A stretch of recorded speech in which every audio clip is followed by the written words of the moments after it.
प्रहलाद सिंह पटेल जैसे कार्यकर्ताओं ने उस कालखंड में संघर्ष किया था। अपना पूरा जीवन उन्होंने कभी नहीं सोचा कि मैं सांसद विधायक बनूंगा, कभी नहीं इस संकल्प के साथ लड़े कि हम लोग केंद्रीय मंत्री बनेंगे, हम लोग राजनीति में होंगे। केवल एक ही संकल्प था कि हमारे प्रभु के किसी कालखंड में अगर विदेशी आक्रांताओं ने उस स्थान पर मंदिर को पवित्र करके प्रभु के मंदिर को वहां पर तोड़ करके समग्र समाज को अपमानित करने का कार्य किया था, अगर मैं भी अपनी ओर से कुछ आहुति दे सकूंगा तो मेरा जन्म और जीवन धन्य हो पाएगा। और भाइयों बहनों, वह संघर्ष आज रंग ला रहा है और इसी संघर्ष के लिए इस धरा को नमन करने के लिए मैं विशेष रूप से आपके पास आया हूं। भाइयों बहनों, दो चीजें बहुत साफ है। एक है जिसको हम कहते हैं समस्या और एक है समाधान। दो ध्रुव हैं। एक ध्रुव है जो नकारात्मक सोच के लिए जाना जाता है, वह समस्या है। और भाइयों बहनों, मैं सच कहूं तो कांग्रेस इस देश की समस्या है। आप मानते हैं ना? देखिए, देश का विभाजन कांग्रेस के कारण हुआ, अन्यथा पाकिस्तान और बांग्लादेश नहीं बनते। अगर कांग्रेस के नेताओं की अति सत्ता लिप्सा नहीं होती तो देश विभाजित नहीं होता, अखंड भारत होता, अखंड भारत होता।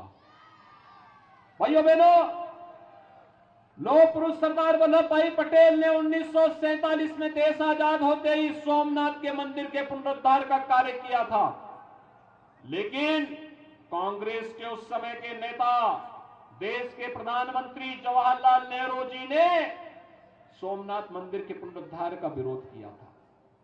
कांग्रेस चाहती नहीं थी कि राम मंदिर का पुनरुद्धार हो, सोमनाथ के मंदिर का पुनरुद्धार हो। कांग्रेस समस्या देने वाली थी। लेकिन भाइयों बहनों, जैसे ही उत्तर प्रदेश में डबल इंजन की भाजपा की सरकार आई और प्रधानमंत्री मोदी जी के आह्वान पर आज समस्या का समाधान हो गया।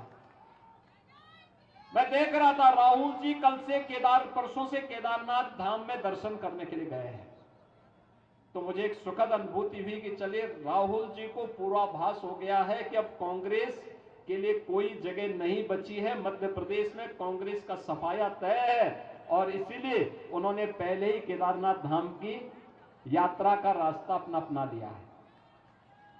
भाइयों बहनों, केदारनाथ धाम कांग्रेस की राज्य में, जब उत्तराखंड राज्य में और केंद्र में सरकार थी, तब उत्तराखंड में केदारनाथ धाम पूरी तरह प्राकृतिक आपदा की चपेट में आ गया था। हम सब आभारी हैं प्रधानमंत्री मोदी जी के, जिन्होंने केदारनाथ को एक भव्य स्वरूप देकर के केदारपुरी के रूप में पुनर्स्थापित कर दिया है। महाकाल का महालोक आज शिवराज सिंह चौहान जी के नेतृत्व में मध्य प्रदेश में एक नई अनुभूति करा रहा है।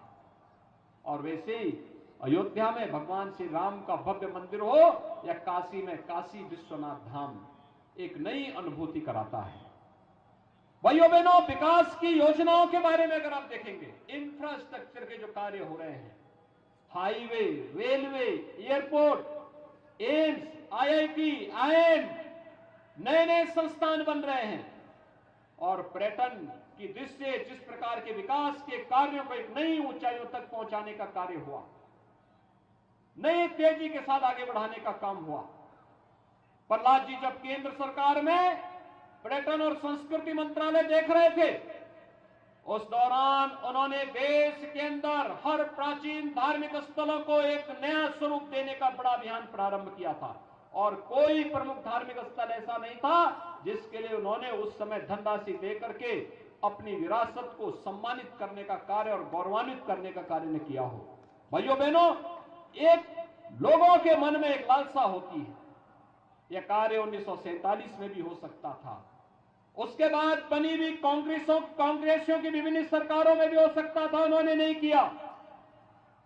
और भाइयों बहनों, गरीब कल्याणकारी योजनाओं की बात आप लेंगे, जो आज हर घर में शौचालय बन गए हैं, केंद्र और राज्य में कांग्रेस की सरकारें लंबे समय तक कार्य किए।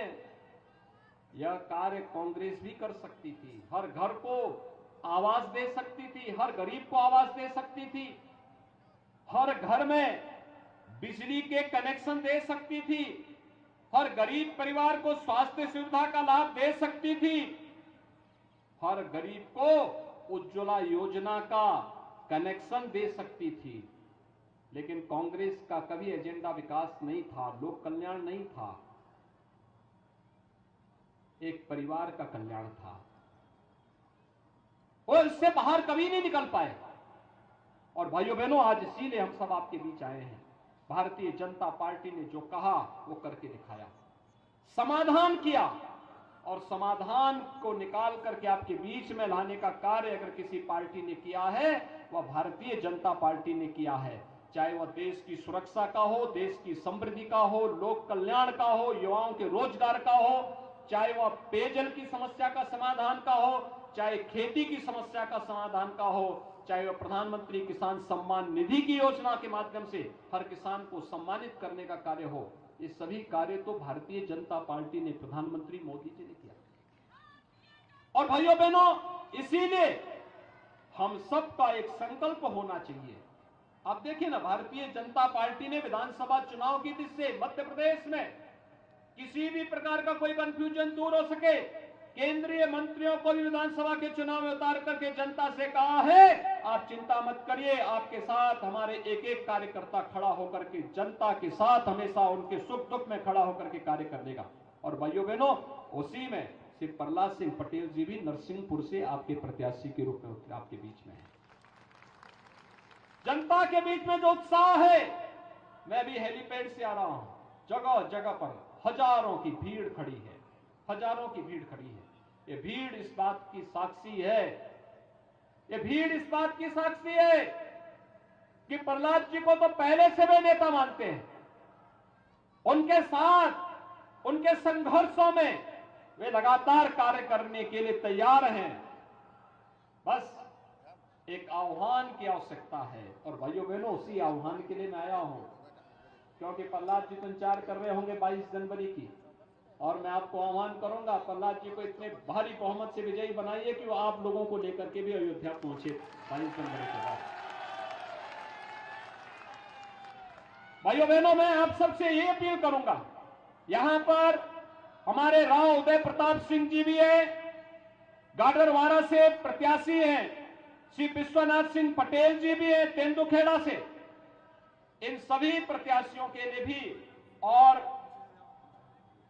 महेंद्र नागेश जी भी हैं गोटे गांव से।